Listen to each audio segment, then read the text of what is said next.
interact with it, we can't understand the conspiracy for a simple reason, that the center of this cabal of manipulation, they know how reality works, and they keep it systematically from us by religion and by mainstream science, which is held in a what I call a song sheet mindset, where it keeps research, scientific research and awareness in such a narrow band, but it never gets out to see what reality is.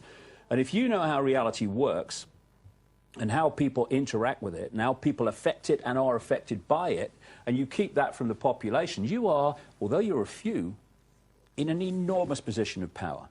And then it's moved on now in this book into the whole thing about the moon that I'm talking about. And the process has gone with each of these layers, each of these stages, in precisely the way that was told to me 20 years ago. What kind of happens is I'll get an insight, like from out of nowhere, that something is how it is. And then from that moment on, increasingly, very, very quickly after that, information comes into my life in terms of documents, books, people I meet, my own experience, all related to that particular subject.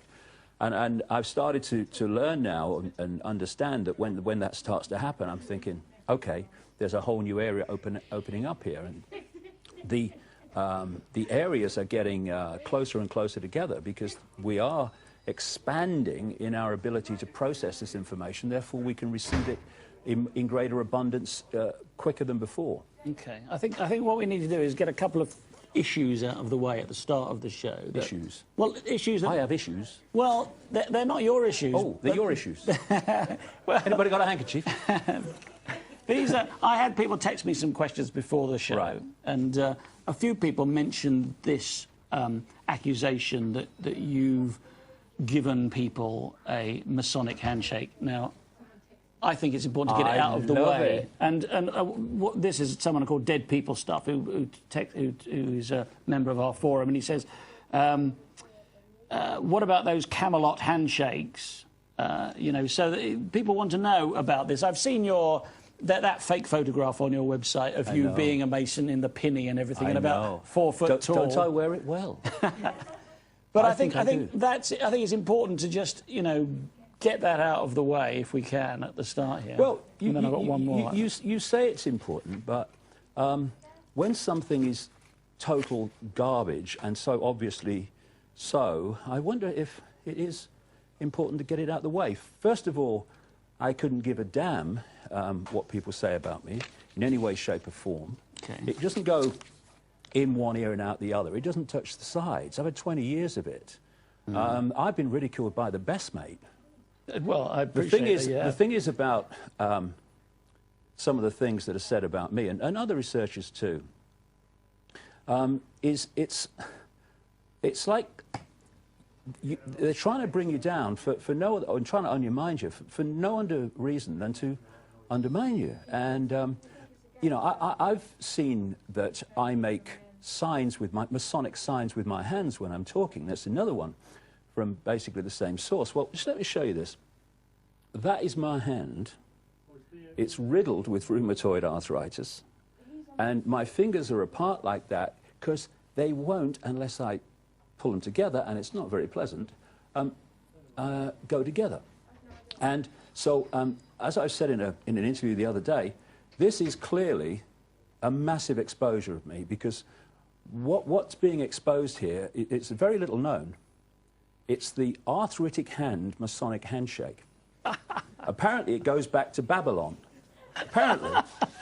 And the other thing that... I mean, you've got to laugh, ain't you?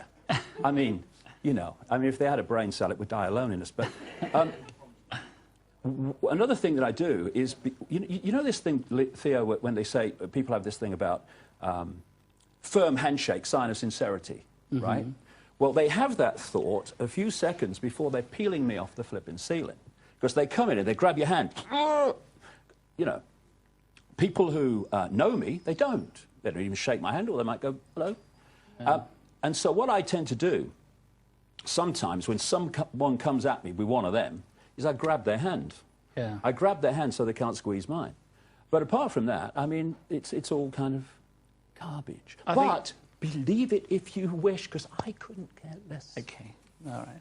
I'll give you one more like that. One more One like more that. issue. Sorry. This is from somebody called Dallo. I have a question that seems unimportant, but it keeps coming back. Much as I admire David and the work he has done, as someone who has often been ridiculed and dismissed because of his Wogan comment years ago, which I totally understand was edited and received completely out of context, why does he present himself in such an otherworldly, almost messianic way on his DVDs and books? Is it just slightly unfortunate quirk of Neil Haig's art? They're not exactly images a wide audience readership can easily relate to. Well, don't relate to it then. That's it. Don't relate to it. Okay. You know what I mean? You know, I tell you what, this is an important point. You know, we disappear up our backsides, human beings, so profoundly. We are so obsessed with the twigs. Never mind the trees. We're so obsessed with the twigs, we can't see the forest. In other words, we were so obsessed with the bits, we can't see the unity. And it's like, he does it this and he does that. Well, OK, well, whatever. But it's irrelevant. It's irrelevant. We are going through a period now, first of all, of dramatic consciousness transformation, but at the same time, we are going through a period of enormous challenge when this control system, which has been building to this time for not just decades, not just centuries, but thousands of years and some, is now seeking to enslave not just the bodies, but the thoughts, the emotions, every level of the human psyche in total servitude to microchip people, microchip our children and grandchildren, so that they will not even be in control of their own thoughts. We're moving, and it's in their own documents, to a time, and it's being seen now as the social services take more and more ridiculous reasons to take children away. We're moving to a time when the state will take children from their parents at will, and they're moving to a point where the state will bring them up. We are being faced with a bombardment of chemical and electrochemical attacks on the body. We have chemtrails going across the sky day after day after day. And you are bothered about my hand? You are bothered about some reading of the themes in my book? I'm not saying you, I mean people that do that. I mean, you know, we're so here. Instead of